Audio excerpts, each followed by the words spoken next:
വടക്കാഞ്ചേരിയിലെ beauty സിൽക്സിന്റെ ഏറ്റവും വലിയ ഷോറൂമിനൊപ്പം ആഘോഷങ്ങൾ വലുതാവുന്നു. വടക്കാഞ്ചേരിയിലെ ഏറ്റവും വലിയ വെഡിംഗ് സെന്ററായ ബ്യൂട്ടി സിൽക്സിനൊപ്പം ഷോപ്പിംഗ് ആഘോഷമാക്കാം. ഓരോ ഒരുക്കങ്ങളും ബ്യൂട്ടിക്കൊപ്പം. വെങ്ങാനല്ലൂർ എരുപുരത്ത് ശ്രീ മഹാവിഷ്ണു ക്ഷേത്രത്തിൽ പുനഃപ്രതിഷ്ഠാ ചടങ്ങുകൾക്ക് ഭക്തിയാദരം തുടക്കം കുറിച്ചു.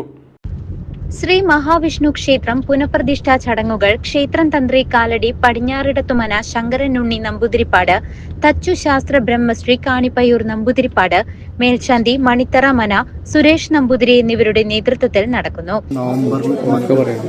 ഏതാണ്ട് നവംബർ മധ്യത്തോടു കൂടി തുടങ്ങി ബാലാലയ പ്രതിഷ്ഠ തുടങ്ങി ഏതാണ്ട് ഒരു 5 മാസത്തിന്റെ ഉള്ളിലാണ് ഇപ്പോൾ ഈ പുനഃപ്രതിഷ്ഠയുടെ ഈ ദിനത്തിലേക്ക് എത്തിയിരിക്കുന്നത്.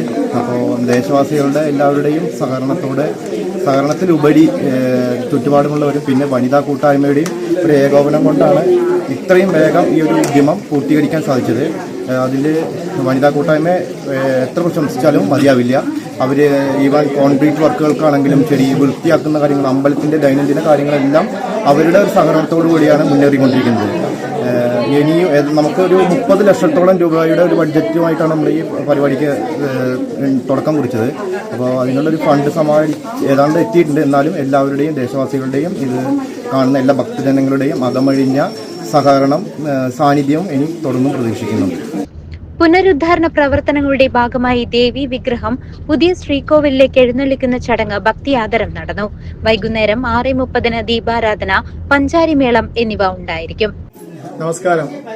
വെങ്ങാനല്ലൂർ പടിഞ്ഞാറ്റുമുറി എരുപുരത്ത് ശ്രീ മഹാവിഷ്ണു ക്ഷേത്രത്തിലെ പുനഃപ്രതിഷ്ഠ ചടങ്ങുകളാണ് ഇപ്പോൾ നടന്നുകൊണ്ടിരിക്കുന്നത്. ഇവിടെ നമ്മൾ ഇതിന് ശ്രീകോവിൽ എത്ര നൂറ്റാണ്ടുകൾ പഴക്കമുള്ള ശ്രീകോവിലാണ്. അതിന്റെ ശോഷണം സംഭവിച്ചതിന് ശേഷം നമ്മളത് പുതുക്കി പണിയാണ് ചെയ്യുന്നുകൊണ്ടിരിക്കുന്നത്. ഇപ്പൊ നമ്മൾ എന്താണ് ശരിക്കും പ്രകൃതിദത്തമായ ദ്രവ്യങ്ങൾ കൊണ്ടാണ് നമ്മൾ ഈ ശ്രീകോവിൽ ഉണ്ടാക്കിയിരിക്കുന്നത്. മരം കൊണ്ടാണ് മുഴുവൻ ഉണ്ടാക്കിയിരിക്കുന്നത്.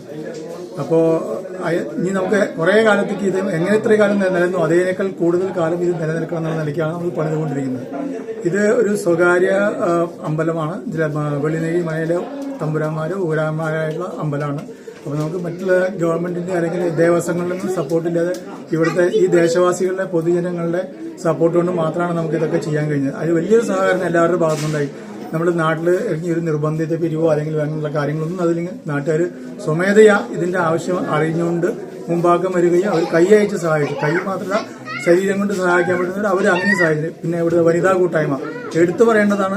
ഏതൊരു ക്ഷേത്രത്തിനും മാതൃകയാക്കാവുന്ന ഒരു കൂട്ടായ്മയാണ് നമ്മുടെ വനിതാ കൂട്ടായ്മ. അവരാണ് എല്ലാ കാര്യങ്ങൾക്കും മുമ്പിലേക്ക് തോളോട് തോൾ ചേർന്നിട്ട് നമുക്ക് അമ്പലത്തിലെ ശുചീകരണമായാലും വിളക്കുകൾ ക്ലീൻ ചെയ്യുന്ന കാര്യങ്ങളായാലും ഈ ഇതില് സിവിൽ വർക്ക് വരെ അവര് കോൺക്രീറ്റിംഗ് കാര്യങ്ങളൊക്കെ അവർ ചെയ്തിട്ടുണ്ട്. ക്ഷേത്ര കമ്മിറ്റി ഭാരവാഹികൾ പ്രസിഡന്റ് കോഴിക്കര ശ്രീകുമാർ, ട്രഷറർ പ്ലാഴി ബാബുരാജൻ, ക്ഷേത്ര വനിതാ കമ്മിറ്റി അംഗങ്ങൾ, മറ്റ് നാട്ടുകാർ എന്നിവരുടെ നേതൃത്വത്തിൽ സഹായ സഹകരണത്താലും ക്ഷേത്ര പുനരുദ്ധാരണം അതിവിപുലമായും ത്വരിതഗതിയിലും മുന്നേറിക്കൊണ്ടിരിക്കുകയാണ്. ഏപ്രിൽ 9 പ്രതിഷ്ഠാ ദിനം വിപുലമായ പൂജകളോടെ ഉണ്ടായിരിക്കും. ചിരകാലമായിട്ട് ക്ഷേത്രം ഒരു ജീർണാവസ്ഥയിലായിരുന്നു. ഇത് ഇത്രയും വേഗം അത് നന്നാവണമെന്ന് എല്ലാവരും മനസ്സിൽ നെഞ്ചിലേറ്റിയ ഒരു കാര്യമായിരുന്നു. അതിന് വഴി തെളിച്ചുകൊണ്ട് ഇപ്പോഴത്തെ കമ്മിറ്റികൾ എല്ലാവരും വരവും ഞങ്ങളെ വനിതാ സഹായക്കാരും ഞങ്ങൾ ഒരുമിച്ചത് എത്രയും വേഗം നടന്നത് ഭഗവാന്റെ ഒരു അനുഗ്രഹം മാത്രമാണ്. വിചാരിച്ചതിലും കൂടുതൽ പ്രവൃത്തികൾ ഈ കമ്മിറ്റിയുടെ അശ്രാന്ത പരിശ്രമത്തിന്റെ ഭാഗമായിട്ട് നടന്നിട്ടുണ്ട്.